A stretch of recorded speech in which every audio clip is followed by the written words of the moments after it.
Mongraal has recently made his first earnings in over 2 years with Mr. Savage in the Duos Cash Cup. I was curious about this team, so I decided to watch all 24 of their Cash Cup games, and from these games I have identified the good things this team does that you can copy, the bad things that you can avoid, and the issue that I think this team has that could result in this team's failure. Although this team isn't perfect, they still do a lot right, and the first thing that I really like from this team is that they have a ton of different options on their drop spot. This team's main drop spot is this spot outside of Pleasant Piazza called Ship It Station. This drop spot is really strong because of its barrels, and if Piazza is a hot spot, they also get a few drone spawns, further boosting their loot. This drop spot is really good for them though, because if they are over contested, they have a ton of different routes they can take. They can land on this edge split outside of fencing fields and then third party that fight, or they can just land at the other side of their drop spot at underground HQ, or if that doesn't work, they can also land at the river split, and if that doesn't work, they can also just land right on the train and take the loot from there. With all of these options, it's almost impossible for them to die off spawn unless if they force a fight. The next place where this team is really strong is that they are both really strong fighters. If this team wants to drop a high kill win, they can easily do that, and I was also really impressed by Mongraal's patience in fights. Oftentimes he would just wait for Mr. Savage to get to him before finishing off a fight just to make sure that there was no risk of him going down. The final real strength of this team is that Mr. Savage is still a really solid IGL. Savage does a fantastic job of setting this team up in good storm surge positions, often playing really strong splits that remind me a lot of how Queasy and Vino won 6 games in FNCS. By having one player play towards the edge of the zone and one player play a little bit off the edge of the zone,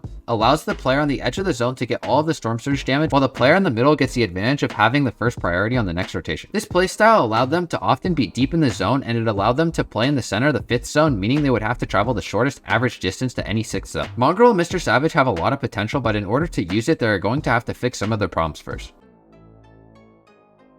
I know I talked a lot about the positives of their drop spot as they have many options, but if they do try to contest their main drop spot, it is basically a complete 50-50. This means that oftentimes they will simply lose this drop due to purely bad luck. There isn't really a great solution to this, but in an FNCS situation, this could really result in them going down in very crucial moments. The second place where this team has a flaw that could hurt them but probably won't be their downfall is that they are sometimes very disorganized in endgame. There were many times where one player would get hit hard and the other player would just kind of sit there instead of making any forward progress in the moving zone. There would also be other times where this team would force rotates that were unnecessary and risky, or there would also be times where this team would be way too separated in endgame as if they were just making 2 random rotates before meeting back together at frontside. These problems will definitely hurt this team, but they can still do fine as the season progresses without fixing them, but if Mongraal and Mr. Savage don't fix this last thing, it could ruin their season. The biggest issue that Mongraal and Mr. Savage face is their inconsistency in controlling any space within the endgame. Surviving through the endgame requires a difficult balance of claiming space so that you can survive and find refreshes, but also making sure that you don't overstep the space that you fight for so that you don't die. I want to show you how this team both fails to claim space and when they overstep their space, resulting in their death, so you can learn how to avoid these things, but I also want to show you the one game where they properly claimed space and how that resulted in them picking up a win in high elo. To show you how Mongraal and Mr. Savage failed to claim space, we can go to game 6 of the opens where this team is at the start of 3rd moving.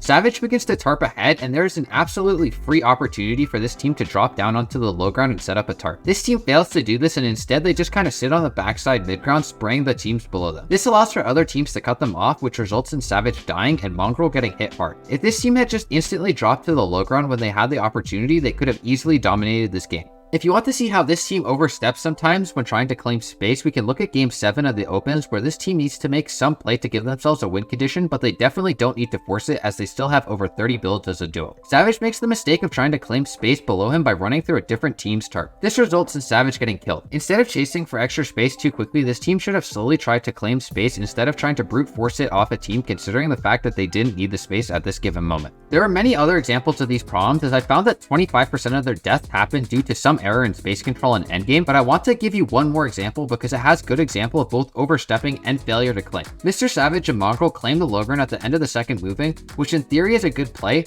but in this scenario they actually aren't claiming any meaningful space as the zone is about to move and they don't know where it's going.